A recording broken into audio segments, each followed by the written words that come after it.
विघ्नहर्ता कोंबडी खत सप्लायर्स तलगरे आमच्याकडे पॅकिंग मध्ये अंड्याच्या कोंबडीचा कोंबडी खत मिळेल। उच्च दर्जाचे नैसर्गिक कोंबडी खत पुरवणारे एक विश्वासार्ह नाव। मुख्य वैशिष्ट्य म्हणजे हे खत 100% सेंद्रिय व उच्च दर्जाचे आहे। जमिनीतील सूक्ष्म पोषक तत्वांचे प्रमाण वाढवून पिकांच्या मुळांची वाढ जलद होते व उत्पादन क्षमता वाढते। कोंबडी खताचे फायदे असे की जमिनीचा सेंद्रिय कर्ब मोठ्या प्रमाणात वाढतो, जमिनीचा पोत सुधारतो। ऊस, केळी, भाजीपाल्यासह सर्व पिकांसाठी उत्तम सेंद्रिय खत म्हणजे विघ्नहर्ता कोंबडी खत। आपल्या ऑर्डर नुसार फक्त 8 दिवसात खत थेट शेतावर उपलब्ध। ऑर्डर साठी संपर्क 72 49 35 87 96। रमेश बंडगर, सलगरे, तालुका मिरज। प्रत्येक बातमीतील घटनेच्या वास्तविकतेची तुलना थेट पाहत रहा चांगली अपडेट। दुष्काळाची परिस्थिती कायम राहिली आणि ही दुष्काळाची परिस्थिती कायमची मिटावी, दुष्काळाचा भूतकाळ व्हावा यासाठी सातत्यानं लोकांच्याकडून मागणी होत राहिली आणि ती मागणी आता पूर्णत्वाकडे जाते। आज जत तालुक्यातील 65 गावातील शेतकऱ्यांच्यासाठी सुवर्णाक्षरानं लिहावा असा हा दिवस आहे। जे 1600 मीटर बोगद्याचं काम गेले काही महिने सुरू होतं आणि ते आज संपेल, उद्या संपेल, तर आज तो दिवस उजाडलाय। या बोगद्याचं शेवटचं ब्लास्टिंग राज्याचे लोकप्रिय जलसंपदा खात्याचे मंत्री माननीय राधाकृष्ण विखे पाटील साहेब यांच्या आज हस्ते होणार म्हणून जत तालुक्यामध्ये प्रचंड आनंदाचं वातावरण आज होतं आणि त्या कार्यक्रमासाठी आज विखे पाटील साहेब उपस्थित आहेत। माननीय खासदार विशाल दादा, माजी मंत्री आणि आमचे मित्र माननीय सदाभाऊ खोत, विधान परिषदेचे सदस्य माननीय नायकोडी साहेब, कार्यकारी संचालक माननीय धुमाळ साहेब, माननीय पृथ्वीराज बाबा, या विधानसभा मतदारसंघाचे आमदार, माजी मंत्री, माजी पालकमंत्री माननीय सुरेश भाऊ यांच्या सौभाग्यवती तो उपस्थित आहेत। माननीय आकाराम दादा, माननीय नामत काका, माननीय ब्रह्मानंद पडळकर माजी सभापती, जिल्हा परिषदचे सर्व सदस्य आणि जत तालुक्यातून, मिरज तालुक्यातून आलेले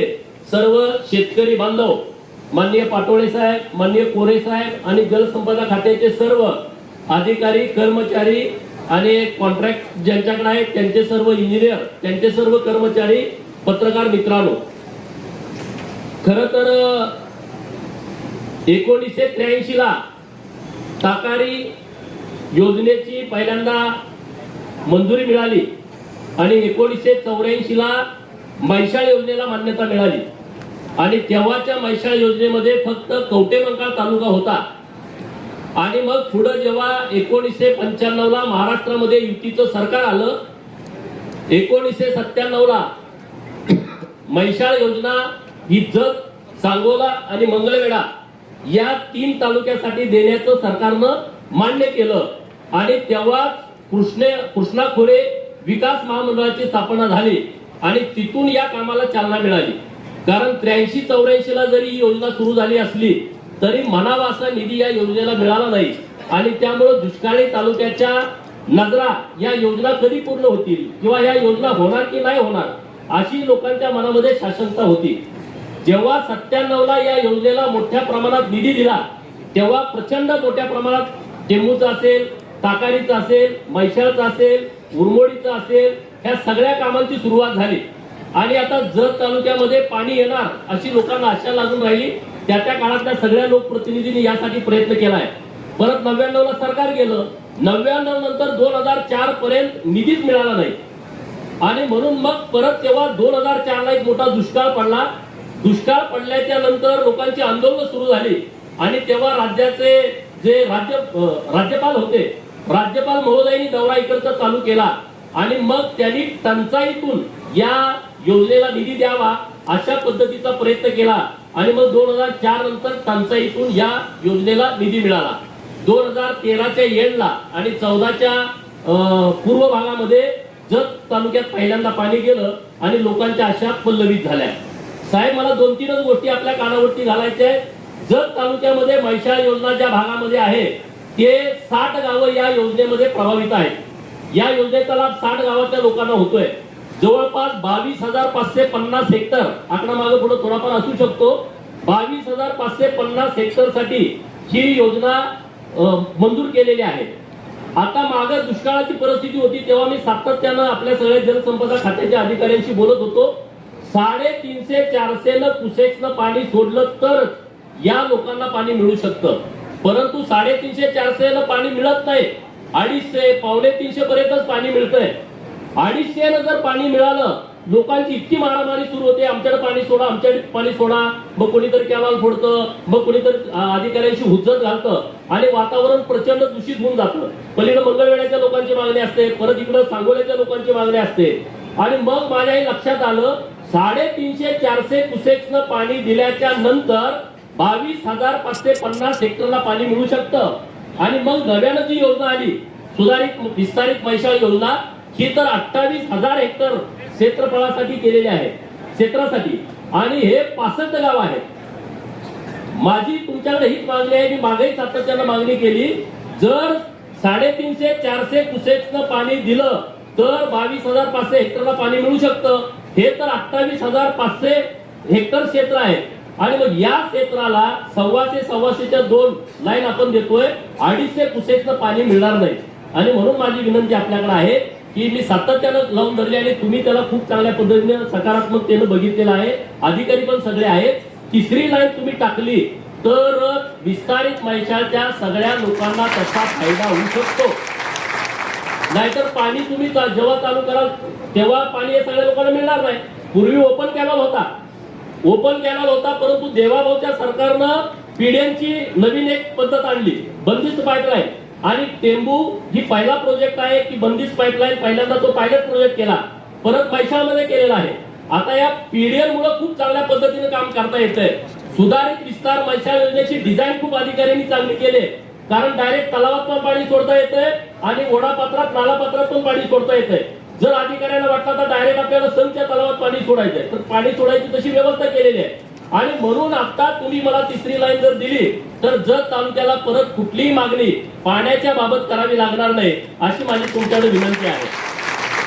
गेल्या वर्षी बजेटमध्ये 460 कोटी रुपयाचा निधी तुम्ही दिलाय. तुम्ही इतका निधी दिल्याच्या नंतर बुलेट ट्रेन सारखं काम या जलसंपदा खात्याने केलंय. आता बजेट 6 तारखेला आहे. तुम्ही नाबार्डसाठी पण प्रस्ताव पाठवलाय. नाबार्डचे तर 600 कोटी रुपये तुम्ही द्याल, त्याबद्दल आमच्या मनात अजिबात शंका नाही. विनंती आहे ते तात्काळ 600 कोटी रुपये मिळावे. पण या बजेटमध्ये किमान 1000 कोटी रुपये मिळाले तर ही सुधारित विस्तारित मैशाळ योजना पूर्ण होऊ शकते, कुठलंही काम थांबणार नाही, अशी मागणी आपल्याकडे आहे. की या बजेटमध्ये 6 तारखेला जे आता आपलं अर्थसंकल्पीय बजेट आहे त्या बजेटमध्ये तुम्ही आम्हाला मोठ्या प्रमाणामध्ये पैसे द्यावे.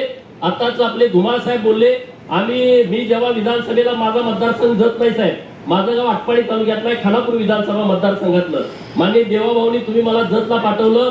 जतच्या मायबाप जनतेने मला 40,000च्या फरकाने मला निवडून दिलंय. आणि मी त्या प्रचारामध्ये हाच मुद्दा घेतला की आमचा राजकीय विरोधक कोणी नाही. विशालदादा बरोबर ना? विशालदादा मला ठोकत होते पण मी काहीच बोललो नाही. मी म्हटलं की माझा राजकीय शत्रू कोणीच नाही. माझा नंबर 1 चा शत्रू आहे इथला दुष्काळ, नंबर 2 चा शत्रू आहे इथल्या माझ्या ताईच्या हातातला उसाचा कोयता, आणि नंबर 3 चा शत्रू आहे इथली बेरोजगारी. आता 2 विषय तुमच्या हातामध्ये आहेत. दुष्काळाचा भूतकाळ तुम्ही आणि देवाभाऊ करू शकता, ही क्षमता, ही ताकद, ही भावना तुमच्यामध्ये आहे. आणि जेव्हा आमच्याकडे पाणी येईल, कारण जर सांगली जिल्ह्यातला सर्वात मोठा म्हणजे महाराष्ट्रातला जो मोठा तालुका आहे, 2,82,000 हेक्टर क्षेत्र जत तालुक्याला आहे. आमच्या पृथ्वीराज बाबांनी पलूस तालुका जेव्हा निर्माण केला, पलूस तालुक्याचं क्षेत्र आहे 38,000 हेक्टर फक्त. आणि आमचा 2,82,000 हेक्टर, एका शेतकऱ्याला किमान 5 एकरापासून 100 एकरापर्यंत जमीन आहे. ज्या दिवशी तुम्ही पाणी जत तालुक्यात सोडाल, एक पण आमची ताई हातात कोयता घेणार नाही, स्वतःच्या शेतामध्ये राबेल. आणि इतकं मोठं पुण्याचं काम तुम्हाला मिळायचं आहे आणि ते तुम्ही आता चांगल्या पद्धतीने करताय. त्यामुळे आम्हाला लागणारा सगळा निधी द्या. आता माननीय धुमाळ साहेबांनी घोषणा केली, आम्ही पण सांगत होतो लोकांना, पण लोकांना विश्वास नव्हता की पाणी येणार की नाही. आता सगळ्या माळाला पाईपलाईनचं काम सुरू आहे. आता पंप हाऊस टप्पा क्रमांक 1चं काम मला वाटते 95% पूर्ण झालंय. आज तुमच्या हस्ते बोगद्याचं काम पूर्ण झालंय. आज ऐतिहासिक क्षण आहे. जतला जाणारा जो बोगदा आहे त्याचं लास्टचं ब्लास्टिंग हे तुमच्या हातानं झालेलं आहे.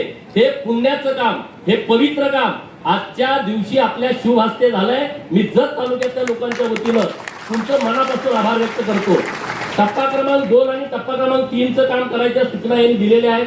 येळदरीमध्ये आता तिथलंही काम जोरात सुरू आहे आणि 2च्या लाईन तिथून जाणार आहेत सब लाईन, त्याचंही काम मोठ्या प्रमाणात सुरू आहे. माझी दुसरी मागणी आहे, डिसेंबर 2026च्या महिन्यामध्ये संघच्या तलावात पाणी सोडायची योजना आपल्या अधिकारी वर्गाने केलेली आहे. संघच्या तलावात पाणी सोडत असताना कोळगिरी लाईनला सुद्धा जे तलाव आहे म्हणजे एकूण 18 तलावामध्ये पाणी जाणार आहे डिसेंबर महिन्यापर्यंत. हे पण तुम्हाला सगळ्यांना माहित असू द्या.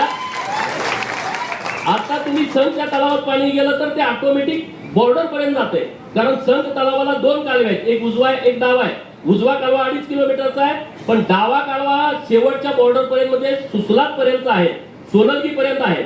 आणि त्याचं तुम्ही आता दुसरे 55 कोटीचं काम पण धरलंय. जो तुमचा जुना कालवा आहे तो दुरुस्त करण्याचा काम पण तुम्ही हातामध्ये घेतलेला आहे. तर या तिथं बोर नदी लागते, बोर नदीवरती काही बॅरेजेस करण्याची आवश्यकता आहे, कारण तुम्ही पाणी द्याल परत साठवून ठेवायची व्यवस्था नाही. तर जे आम्ही काही मागण्या केलेल्या आहेत ते बॅरेजेस पण तुम्ही द्यावे. जत तालुक्यामध्ये साठवण तलाव आहे ते दुरुस्त करण्याचे काही प्रकरण आहेत, नव्यानं साठवण तलाव करण्याची काही आवश्यकता आहे. आणि जलसंपदा खात्याच्या माध्यमातून जलसंधारण करताय, परंतु त्याला काही बजेटला मर्यादा आहे. जलसंपदा खात्याच्या माध्यमातून आपण जत तालुक्यामध्ये जास्तीत जास्त भांडी तयार करावीत अशी विनंती मी आपल्याकडे करतोय. माननीय देवाभाऊंचं आणि राधाकृष्ण विखे पाटील साहेबांचं मी मनापासून आभार व्यक्त करतो की गेले 30-35 वर्ष लोक पाणी येणार की नाही येणार इथून सुरुवात झालेली, आज त्यांच्या शेतामध्ये नदीचं पाणी फिरतंय. आमच्या सगळ्या माय माऊल्या इकडं नदीवरती येऊन ओटी भरायच्या हळदी कुंकवानं खणा नारळानं. आज आमच्याच ओढ्या पात्रामध्ये आमच्याच नाल्यामध्ये आम्हाला कृष्णाबाईची ओटी भरायची संधी मिळते आणि ते पुण्याचं काम आपल्या सरकारच्या माध्यमातून झालेलं आहे. मागं केंद्र सरकारनं पण खूप पैसे दिले, मला वाटते 823 कोटी केंद्र सरकारनं आणि 1835 कोटी राज्य सरकारनं, तेव्हाही योजना पूर्ण झाली देवाभाऊ मुख्यमंत्री असताना. असं एक मोठं काम हे आपल्या महायुतीच्या सरकारमध्ये झालेलं आहे. माननीय विशालदादांचं पण लक्ष जतकडे जास्तीच आहे, सातत्यानं त्यांचा संपर्क असतो.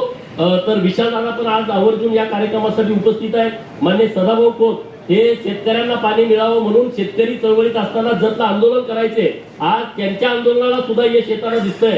पृथ्वीराज बाबा असतील, सुरेशभाऊ खाडेसाहेब असतील, पालकमंत्री असताना सातत्यानं ही योजना पाणी चालू ठेवण्याचं काम माननीय सुरेश भाऊंनी केलेलं आहे. आमचे सगळे झडपी सदस्य, पंचायत समिती सदस्य सगळेजण इथं आलेले आहेत. तर माझी तुम्हाला एवढीच विनंती आहे, मला जरा यायला उशीर झाला, मी त्याबद्दल माफी मागतो, कारण आजच आमच्या पार्टीचं प्रदेशची बैठक होती, पहिलीच मीटिंग होती आणि काल साहेबांच्या सोबतच यायचं ठरलं होतं, पण म्हणलं आज प्रदेशची पण मीटिंग करावी आणि आज इकडे जावं. परत हेलिकॉप्टर मध्ये बसायची भीती, कारण साहेबांचे चिरंजीव माझ्या शेजारी होते सुजय साहेब, ते म्हणले मी आता हेलिकॉप्टरने विमान वापरायचं बंद केलंय, माझ्या पोटात गोळा झाला, आता म्हणलं जायचं कसं. तर म्हणलं आता जतला पाणी येणार आहे आणि जलसंपदा खात्याचे मंत्री साहेब येणार आहेत, त्यामुळं जत साठी मागं बघायचं नाही, वाटतं ते झालं तरी जतला पाणी पोहोचवल्याशिवाय आपण राहायचं नाही, या भावनेतून आम्ही आलोय. साहेब तुम्ही आवर्जून आला, आम्हाला वेळ दिला आणि आमचं सातत्यानं तुम्ही ऐकून घेता, त्याबद्दल मी तुमचं मनापासून आभार व्यक्त करतो. अधिकाऱ्यांचं कर्मचाऱ्यांचं मनापासून आभार व्यक्त करतोय, खूप चांगल्या पद्धतीने ते काम करतायत. कॉन्ट्रॅक्टरचा आभार आणि पत्रकार मित्रांनी तुम्ही इतक्या मोठ्या संख्येने आला, धन्यवाद.